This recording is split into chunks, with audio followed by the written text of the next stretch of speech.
they have 100 energy. They tick down. They tick 1.5 energy a tick, and melted bombs cost 50 power. So they're really gonna the energy is really gonna tick down, and they won't be infiltrated for that long. Gotcha. And Mr. Stefan Haynes. By the way, if anybody missed any of my original company of here, I'm just gonna throw the plug out there right now. He was featured in a lot of those replays as well. But what was I going to say? Okay, so now that's definitely viable out there. How did you? Was there anything like you saw them?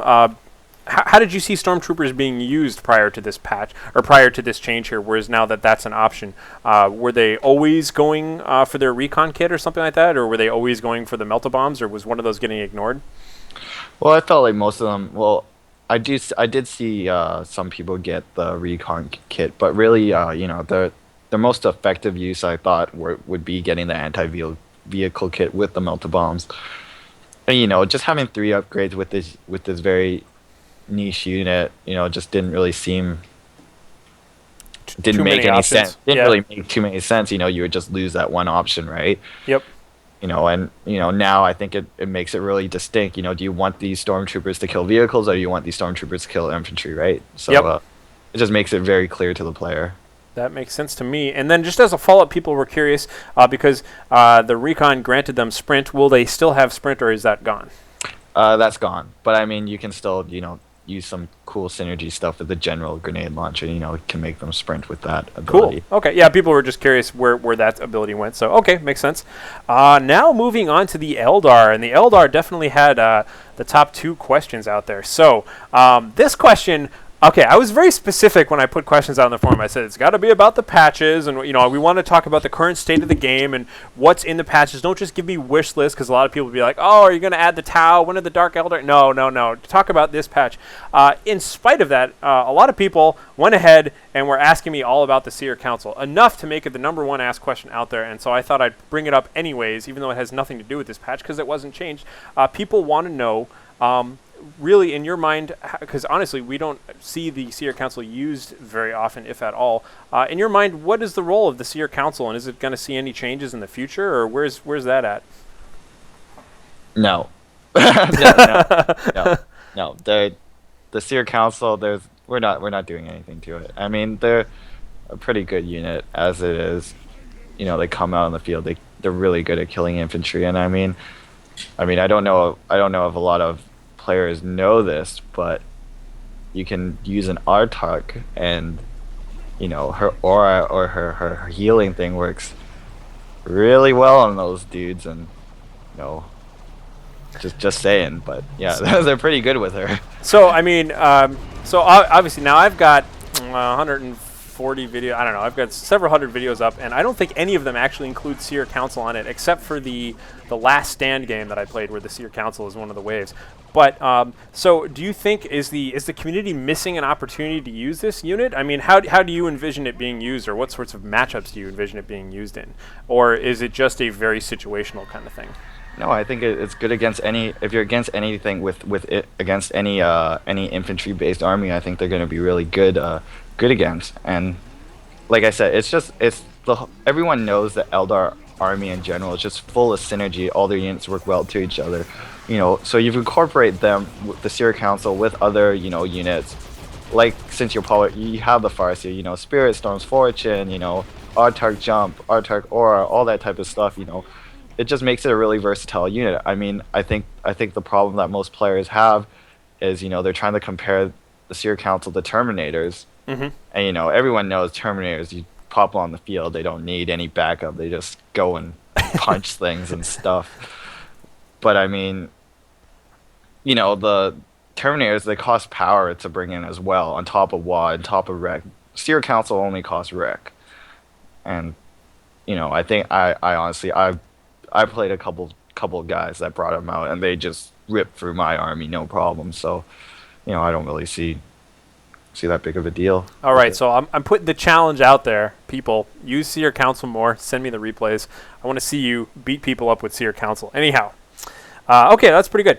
So moving on now to the Warp Spider. Again, this was up there as well. I forget what numbers I've thrown out so far, but I think this was number 5, maybe? I forget. The Warp Spider's phase shift ability produced some spectacularly abusive replays lately. I definitely enjoyed watching them from an observer point of view. And all players are, by and large, happy to see that you can no longer retreat and break phase shift. The only question out there was that ever intended? Was that a bug? Did that just kind of come along with some changes to the retreat mechanics or anything like that? Where did that come from?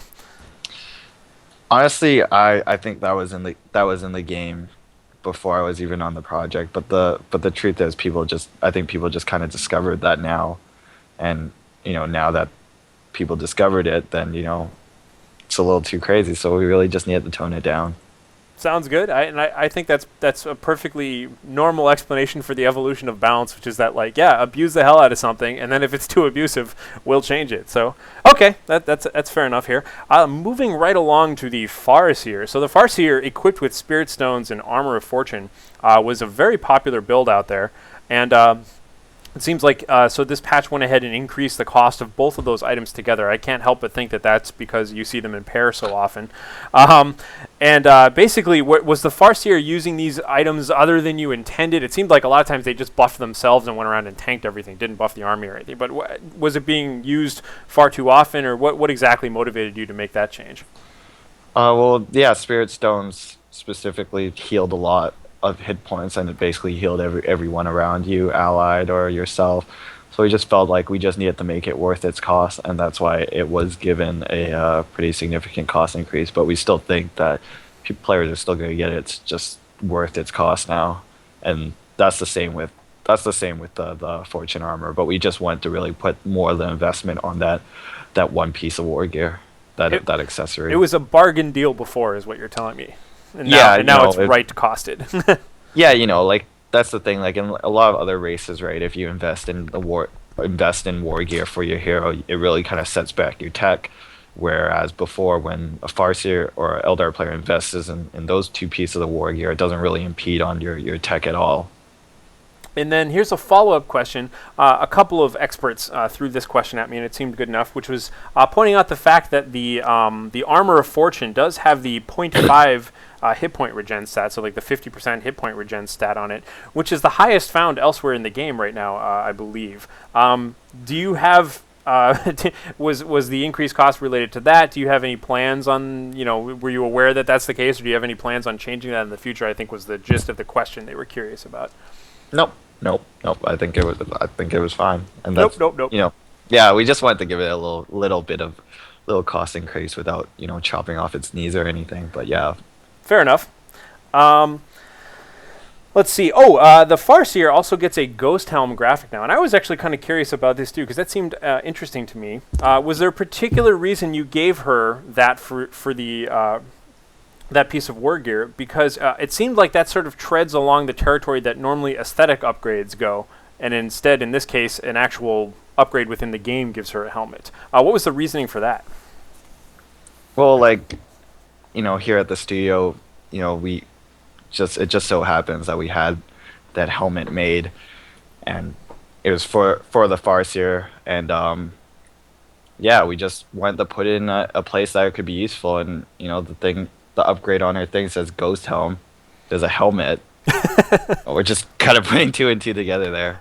All right, that's fair enough. I was some people were curious, like, did you feel like, it was hard for players to tell when they were going to get hit by that war gear or whatever? So in PvP, you could tell that your opponent has a ghost helmet equipped or anything like that. But more just like you discovered it lying around and you meant to use it. Yeah, we're not that clever. No, okay. Discovered some nice simple, artwork and wanted to give credit to the artist there. All right, and then again, the second most popular, and I've been throwing out numbers like 1, 2, 3, 4, 5 throughout this interview and haven't really been keeping track of them. I know I have them in an ordinal set somewhere, but I believe the second most popular topic out there had to do with the Autarch. And so people were very interested in this unit, of course. A lot of people are up in arms on both sides. Some people are like, it's too weak, and some people are like, it's too powerful. Could you go over with us the kinds of, just kind of refresh us about the changes that were made in this patch affecting the Autarch and kind of what you were thinking and where you think she fits balance-wise? Well, yeah, we kind of agreed that she is too powerful, but yeah. But yeah, well, basically her role is, she's a very fast mobile unit. She can move the fastest. She's the fastest moving unit in the game. She leaps, she jumps, she kind of saves the day for the Eldar units, which we thought was really cool and really flavorful for her. But the only thing is, she can move really fast. She deals a lot of damage, and with her shield, she just didn't die, right? And so basically, we did nerf that energy, that buffer that was granted with her shield, so that people could take her down when they had to fight her. And yeah, we moved the fusion gun to tier 3 just because in many situations, the Artark is available right at tier 2. Other players would get a light vehicle. The Eldar player would just upgrade to the fusion gun, and because she can move so fast, she would just chase that light vehicle down and kill it right away. And so we felt that that in a sense should be worth and should be put in tier 3.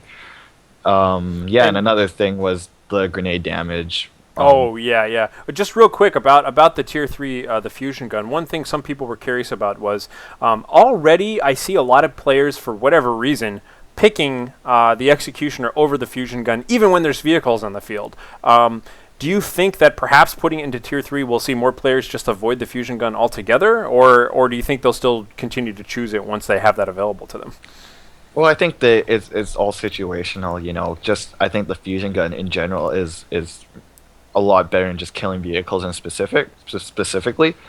But when you get the melee weapon, I mean it's all purpose really for you. So, and generally most players are gonna fight against kind of a mixed army with vehicles and infantry, and especially if there's more infantry than vehicles, you're gonna be safer with the melee weapon.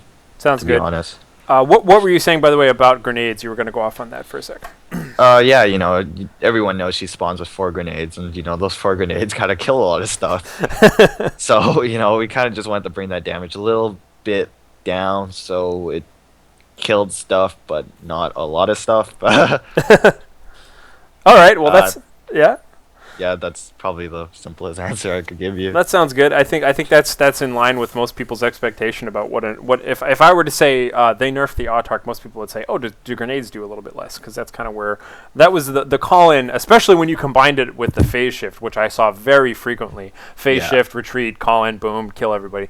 That was pretty intense. Okay, so she still does all of that stuff, just sometimes a little bit less, or in the case of the fusion gun, a little bit slower, not till tier 3 there. So.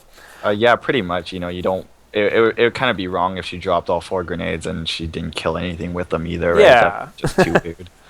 Yeah, you gotta still stay within the original intention of that. So that pretty much concludes what I had to ask you here. Oh, the only one last question I had to fit in, and I almost forgot about it, was that the GameReplays.org community is throwing their Game Replays open season. They have that going all the time, and they just wanted to make sure that I extended an invite to you or to anyone at Relic who wants to participate in it. Is always welcome to. So just to put you on the spot there, you don't have to commit. I just thought I would extend the offer. So they welcome Relic to participate in their tournaments as well, and I think that's coming up again in like a week or so. But all that stuff is on GameReplays.org. But yeah, for sure. Well, we definitely keep an eye on games replays, and of any chance that we can participate in any tournament. There we go. See, that sounded. See, I'm good. But yeah, we definitely want to participate. Awesome. All right. Well, ladies and gentlemen, Mr. Braden Chane. Braden. Do I call you Brad or Braden?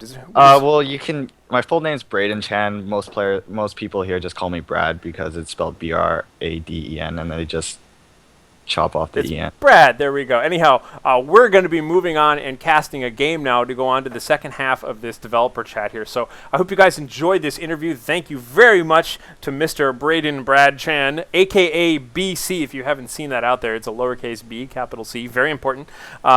But yeah, we're going to go ahead and move on to a game cast here. So I hope you guys enjoyed this. Once again, please feel free to subscribe if you did. I'm Harlequin. You guys have a good night.